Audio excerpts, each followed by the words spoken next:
Грек жаңғағы, яғни жаңғақ тұқымдасына жатады. Ағаштың орташа биіктігі 25-30 метрге дейін жетеді. Максималды 50 метр болуы мүмкін. Ұшар басының диаметрі 1,5-2 метрлік үлкен шар тәрізді дөңгелектен келеді. Грек жаңғағы 200-300 жылға дейін өмір сүреді екен. Бұл жаңғақтың отаны. Кейбір авторлардың дерегіне сүйенсек, Кіші Азия, оның ішінде Иран екен. Осы жерден ол Грекия, Италия және Батыс Еуропа елдеріне тараған. Грек жаңғағын диқаншылықпен айналысатын халықтар жоғары бағалаған. Біздің елге бұрын ол жаңғақ тұқымдар, яғни Грекиядан әкелінеді де оның аты содан қалыптасқан делінген. Түйе жаңғағы Валох елдерінің құрметіне Валош деп те аталған. Ал қазақ жерінде бұл жаңғақтық ана тілімізде түйе жаңғақ деген аты бар. Демек, біздің республикада да ол кең тарап, шаруашылығымыз бен тұрмыс салтымызға молынан енген өсімдік түрі болып табылады. Республикамыздағы піскем және өгем өзендерінің жағаларында Дарваз, Гисар және Қара теңіз жоталарының баурайларынан бастап 900-2000 метр биіктікке дейін осы жаңғақтың екі түрі өседі екен. Грек жаңғағы 10 жылдан кейін мол өнім бере бастайды. Жаңғағының сыртқы түрі шар тәрізді. Түрі мен диаметрі бір ағаттық өзінде әртүрлі болып өзгеріп отырады екен. Жаңғақ қабығына байланысты қалың және жұқа болып келеді. Жемісін әбден пісіп толғанда, яғни ұртқа қатты сүректенген қабығы кепкенде жинайды. Осы кезде оның қатты қауыз жапқан ішкі дәні төртке бөлінеді. Жиналған жаңғақ дәндерін ұзақ сақтау үшін күн көзіне де арнайы кептіргіште де кептіреді. Ашық және күңгірт қауызы ядросын 12 сағаттай тұзды суға салып қойса, қауызы оңай алынады. Содан кейін дәнді ағынды суға шайып алып кептіру керек. Ұнтақталған, кесілген және майдалап үгітілген грек жаңғағының піскен жемістерін алма, қант қызылшасы және балдыр көкке қосып түрлі салат жасайды. Сондай-ақ оны ерік қосылған қышқылтым сорпаға, жұмыртқа қосылған әртүрлі сұйық асқа және баклажан жаңғақ тұздығы мен пудингке, немесе күрішке, жұмыртқа, сүт, жүзім тағы да басқаға араластырып үстелге қоса қояды. Жаңғақты шикі күйінде де жеуге болады. Қаймақ, тосап жастарда қолданылатын май алынады. Конфет, торт, печенье, халва, начинка, кондитер өнімінің басқа түрлерін даярлауда пайдаланады. Кавказдықтар бал қосып, газинаки шабдалымен араластырып, алманы жүзім шырыны сіңген жіпке тізіп, чурчухла деген дәмді тағам жасайды екен. Грек жаңғағы ядросы калориялық құрамы жағынан барлық жаңғақ тұқымдастарынан асып түседі. Бұл орайда ол бидай нанынан 3 есе, сиыр сүтінен 10 есе асып, сары майға жақындайды. Халықтық медицинада грек жаңғағын діңінен, жапырағы мен тамыр қабықтарынан алынған шырын, яғни сөлі, майы емдік диеталық мақсатта пайдаланады. Мысалы, рахит, сары ауруымен ауырған балаларды оның жапырақ жаңғақтарының қайталандысымен емдейді екен. Тұнбасына дәке батырып, жараның бетіне басады. Ал байлауға ыңғайсыз жерлерге сұйық май сияқты жағады екен. Асқазан ішек ауруларын емдейді. Грек жаңғағын тағамға қосып, медицинада пайдаланумен бірге оның шаруашылықта маңызы өте зор. Жапырағы мен ядросы хош иісті эфир майына, А, В витаминдеріне және каротин, белоктық заттарға бай. Ядро ұясы аскорбин қышқылын бөледі екен. Грек жаңғағы жылы жерде өседі. Сонымен қатар, ол күн мен жарықты жақсы көреді. Осы ағаш күн жаққа егілуі тиіс. Грек жаңғағы су жақсы көреді, бірақ суды ақырын құйып тұру қажет. Мамыр айында гүлдейді, ал қыркүйекте жеміс піседі. Жаңғақтар жоғары калориялы жемістер. Жаңғақтардың құрамында май және ақуыз көп болады. Сондықтан олардың тамақтық құндылығы жоғары. Жаңғақтар қуырылып немесе шикілей де пайдаланады. Қуырылған жаңғақтардың иісі мен дәмі жақсарады. Грек жаңғағын ғана қуырмайды, себебі оны қуырса жағымсыз дәм пайда болады.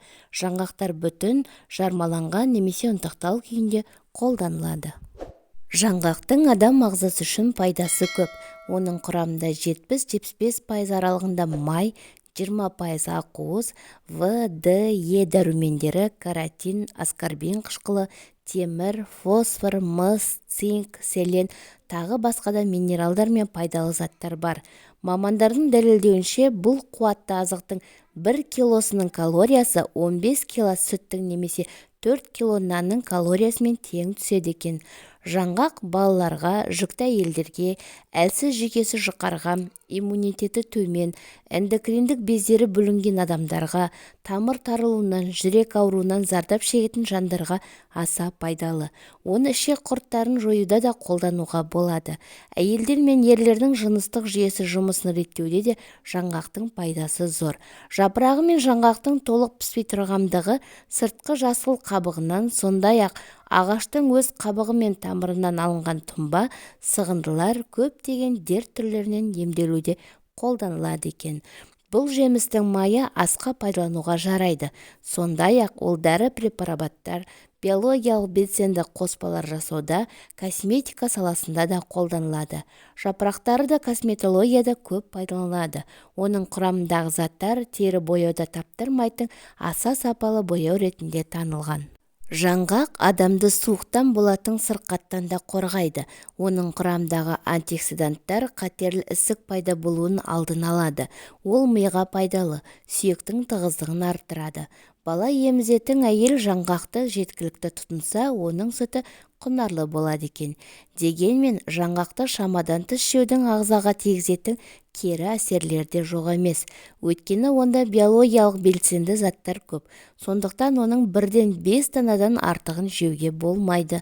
Себебі ондағы магнезия тамырды тез тарылтады, одан қатты бас ауруы, бас айналуы туындайды екен. Ол кей тері ауруларын да ушықтырып жіберуі мүмкін. Оны қан ұю ерекшелік жоғары, ішек жұмысы нашар, семіздіктен, созылмалы панкреатиттен, гастриттен, асқазан жарасынан зардап шегетіндер де абайлап жегені жөн. Жалпы бұған қатысты дәрігермен кеңесіп жүрген артықтық етпейді. Жаңғақтың түрі миға ұқсайтындықтан ол жүйке жүйесіне есте сақтауды күшейтуге, күйзелісті жеңілдетуге және психикалық белсенділікті жақсартуға өте пайдалы болып саналады.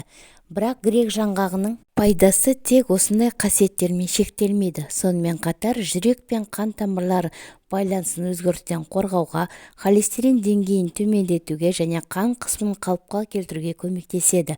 Құрамында йодтың жоғары болуына байланысты өнім қалқанша безді қолдауға көмектеседі. Сүйектерді нығайтады, ақуызды, калийді және Е дәрумені толықтырады. Жаңғақ өтке байланған тасты ерітеді. Дұрыс тамақтанбауға байланысты өтке байланған тасты ерітіп, сыртқа ығыстырады екен. Дәрігерлердің айтуынша, өтіне тас байланған адамдар жаңғақты үнемі жесе, операция төсегіне жатуының қажеті жоқ екен дейді. Теріні ажарландырады, яғни жаңғақты лайықты мөлшерде жесе, бет терісін ажарландырып, ағартып, жылтырлығын арттырады екен. Босануға жақындаған жүкті әйелдер көбінесе жаңғақ дәнін жеу арқылы өз келбеттерін сақтайды. Жаныңды жақсартып, тәніңді сауықтыратын той дастарханында, қонақ шақырғанда жеміс-жидек, тәттілермен бірге неше түрлі жаңғақтарды да үстел үстіне қоямыз. Жаңғақ кіп-кішкентай болғанымен, оның емдік қасиеті адамның 12 мүшесіне пайдалы. Күндердің күнде Қожанасыр бақшасындағы жаңғақ ағашының астында дем алып жатып, аспандағы жаңғаққа, жердегі асқабаққа ойланып қарапты. Әй, құдіретті күшті Алла! Тағаланың ісіне амалың бар ма? Мынандай зәулім ағашқа бармақтай жаңғақ, бір тал шөпке добалдай асқабақ өсіріп қойғанын көрмеймісің? Сол мезгілде ағашта жел қозғап бір жаңғақ үзіліп кетіп, Қожекеңнің басына түседі. Қожекең жалма жан бетін құбылаға бұрып, құдіретті күшті жасаған ием, ісіңді өзің білгеніңше жасай бер.